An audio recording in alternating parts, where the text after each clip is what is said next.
got your note. You think something's wrong with Torgal? So you can read. Congratulations. But I didn't say I were wrong with him. I said something weren't right. He's not been eating me treats.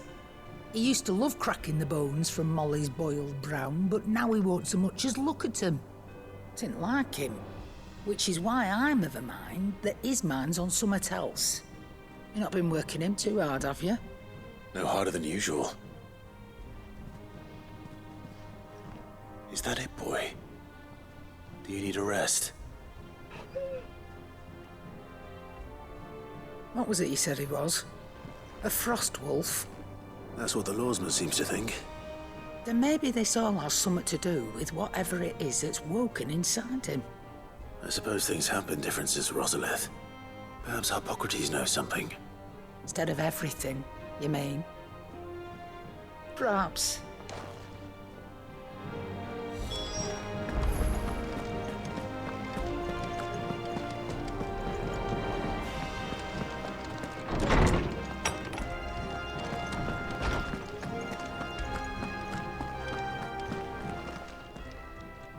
Lawsman, I need to ask you about Torgal.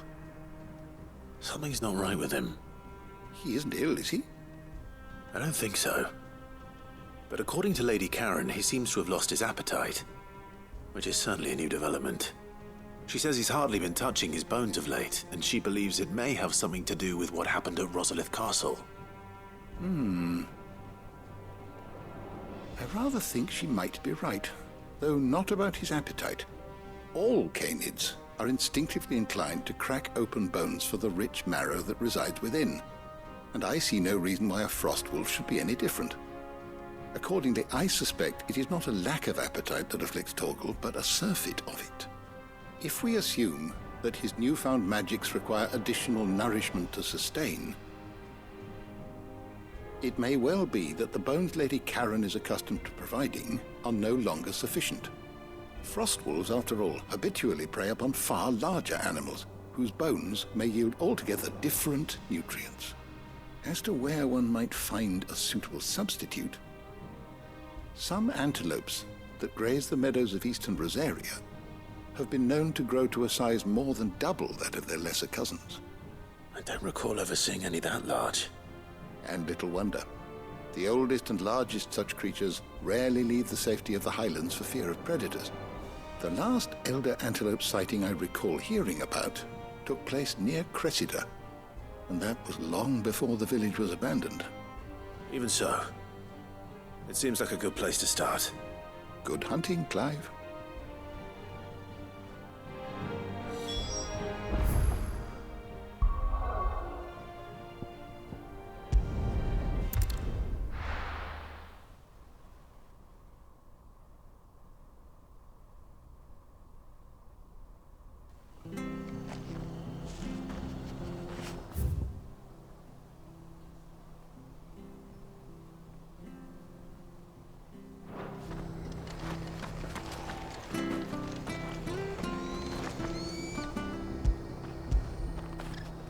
Fetch!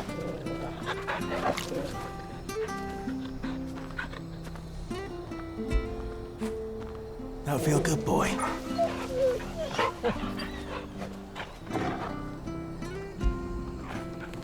After it.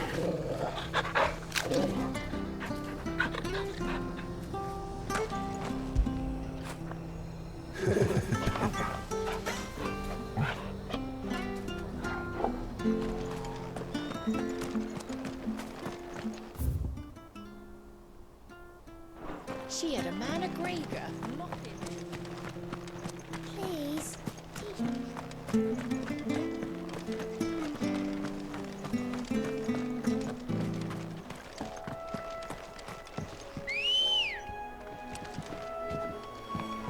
Let's go. Fly, Ambrosia.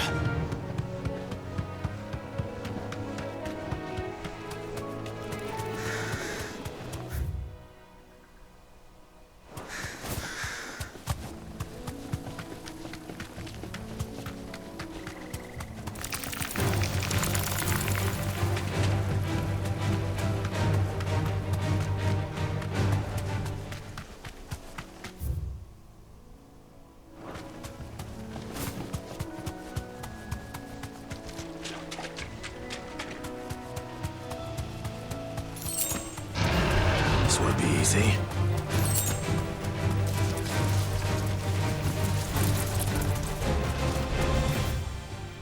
Well, it's certainly quiet. If I were a giant antelope, it'd seem like just the place.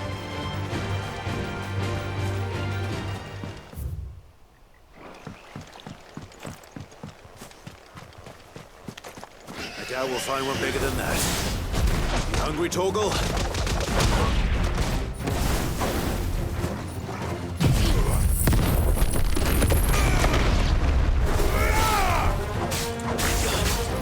Get him!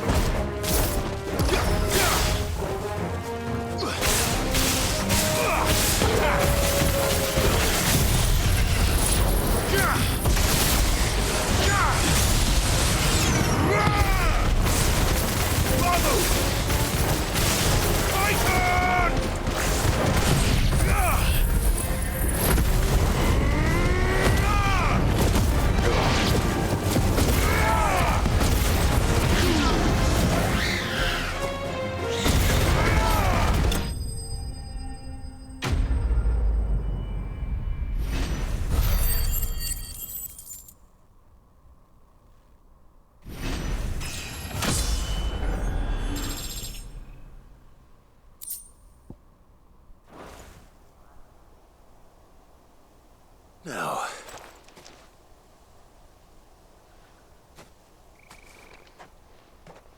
will it be enough, I wonder?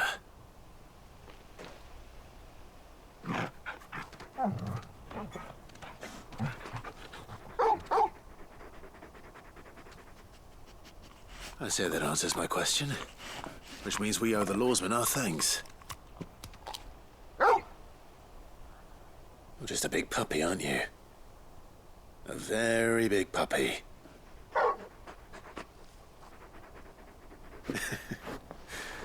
You do know you can take that with you, Torgal. Lady Karen will be relieved to hear you've got your appetite back. Come on, boy.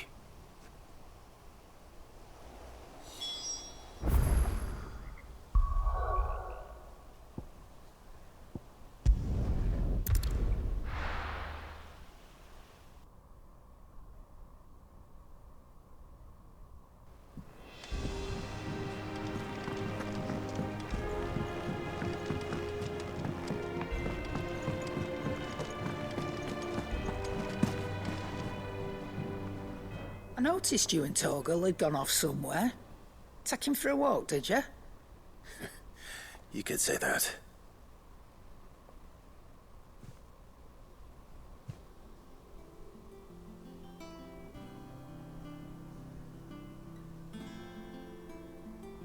So, Molly's leftovers weren't good enough, eh? That'll teach me for treating you like you're still a pup. All right, no need to shout.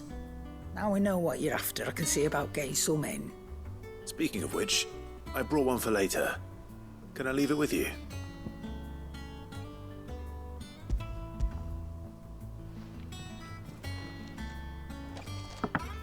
You can, aye. I'm nice like that. In return, you can thank Tomes for me. The bloody know-it-all. I was just on my way to see him.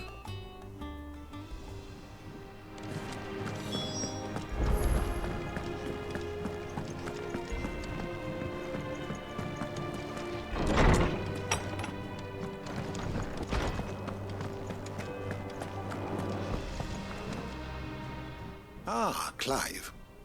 Were you able to locate your quarry? We were indeed, lawsman. You pointed us in exactly the right direction. And Torgal's been a very happy hound ever since. Very good, very good. Lady Karen sends her thanks, by the way, for your part in solving the mystery. Ah. But that reminds me. After your last visit, I found myself pondering Torgal's talents. Do you recall our conversation concerning Lady Jill's role in Torgal's transformation? About how she somehow woke the power within him. Precisely that. A reasonable conclusion, I thought, but one which raised certain questions in my mind. You see, the Fenrir of legend served Shiva and Shiva alone, and while the powers attributed to him are certainly impressive, The records imply they are somewhat different in nature to those you described Torgal as having used. What are you suggesting? That Torgal may be the beneficiary of more than one icon's power.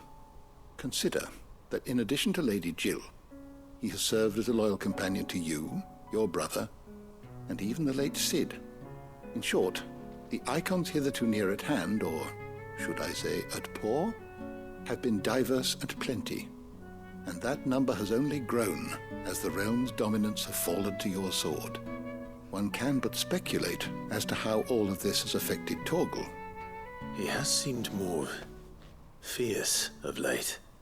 And if I am not mistaken, he will grow fiercer still. We are fortunate indeed to be able to count him amongst our allies and not our adversaries. Oh, he's more than an ally. He's a friend.